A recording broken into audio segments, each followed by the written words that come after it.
Hi, everybody, and welcome to week 10.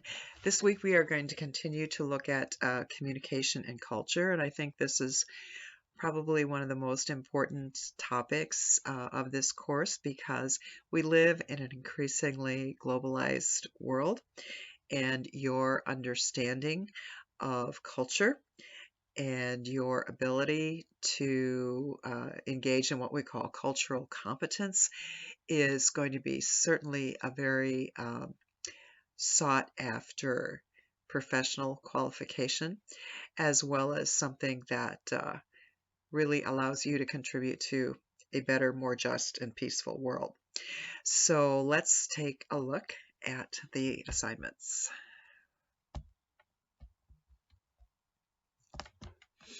So your first assignment is to reply to the discussion post that you did at the end of week 9 on the cultural differences in an interview. Reply to 2 other people, and in your reply, offer at least one new specific example, observation, or suggestion.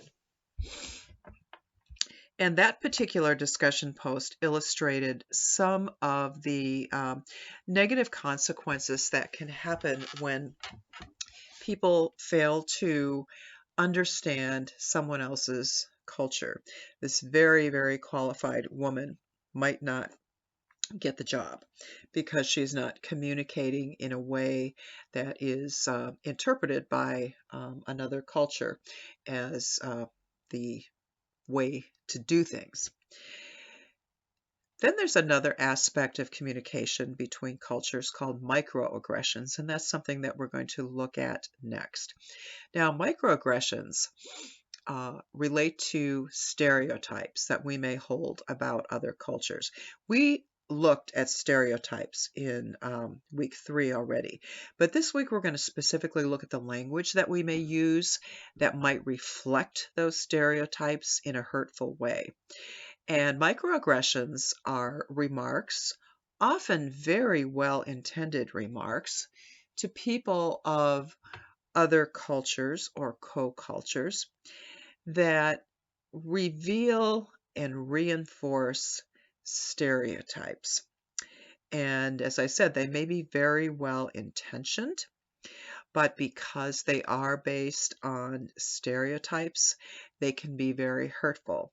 And they may be very minor remarks, but just like a minor paper cut doesn't hurt, once you have your whole body covered with paper cuts, or you experience paper cuts a dozen times a day, you can end up really wounded.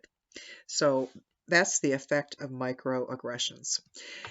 And to get into this topic, the first thing I'm going to ask you to do is to view this TED Talk called The Danger of a Single Story. And I think this is probably one of the best TED Talks ever given. And it's a good orientation to reminding us that we can't make assumptions about individuals or about their culture. And then listen to or read these 2 items here about microaggressions. And then there's another one, another video here. Then you're going to discuss microaggressions. And if you still don't know what a microaggression is, by the time that you do that reading, you'll understand that. So for this post, 10C, in a brief paragraph, either share a microaggression that you have experienced or do some internet research and share a microaggression that you have learned about. Discuss how this can be harmful and what you and others can do about it. And as you discuss the harm and what we can do about it, refer to at least 2 of the videos or the reading from assignment 10B. Now, because this is a discussion-heavy week, you don't need to reply to anyone, although I do encourage you to read each other's posts. And I'll just give you a quick example of a microaggression. I went to graduate school in my 50s, and the first class that I ever went into had a professor who asked me, "Do you know how to use a computer?" And he didn't ask this of any of the younger people. He just asked this of me, and his intent was out of genuine concern for me. He was very well intentioned. But the message, the underlying message was somebody as old as you probably doesn't know how to use a computer. And I just thought that was very funny. But then I went to the next class, and the professor said, and this was an English class, and the professor said, okay, we are going to do 3 research papers in this class, and then we will have a final exam. And she looked around the room. She said, however, since we have a populist class, I may need to add a unit on how to do research. And she was looking right at me. And so then I'm thinking, okay, she thinks because I'm old that I don't know how to do research. So now I have one professor who thinks I don't know how to use a computer, another one who assumes I can't do research. And it's not quite as funny anymore. It feels like these people really don't think I belong here.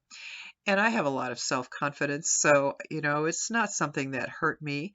But if I had had less self-confidence, I would have definitely gotten that impression. You don't belong here. You're too old. And I would have been hurt. So that's what an example of what a microaggression might be. And you'll be reading about others. All right, moving on. This next item is just a reading item, and it is a reading that's in preparation for assignment 10D. And what this is the cultural iceberg. And we recognize different cultures based on age. Older people have a different culture perhaps than teenagers. We recognize differences in clothing and language and behaviors, physical characteristics.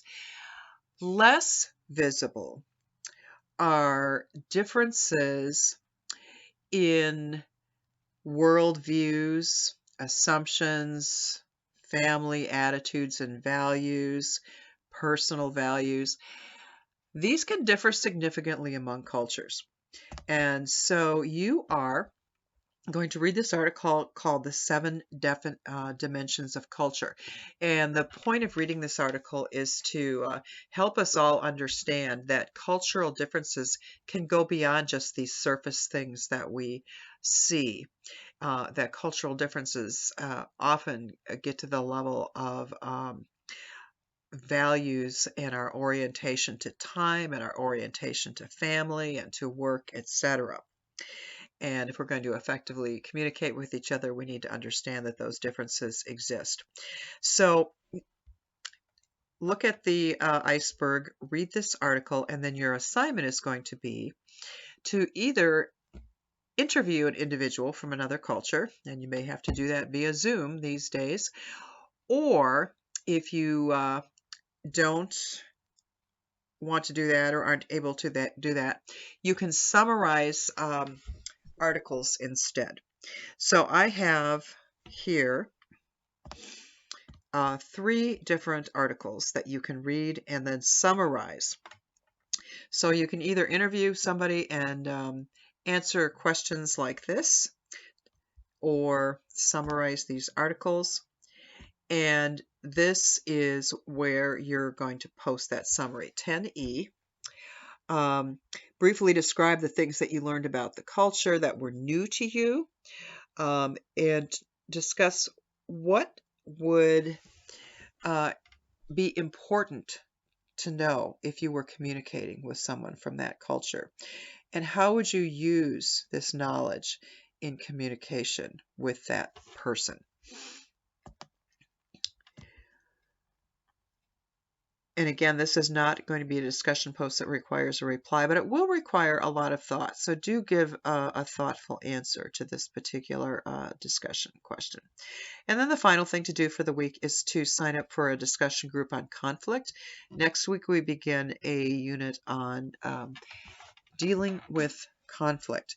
This will be a discussion just like some of the other discussions that you had with people about the hostage situation.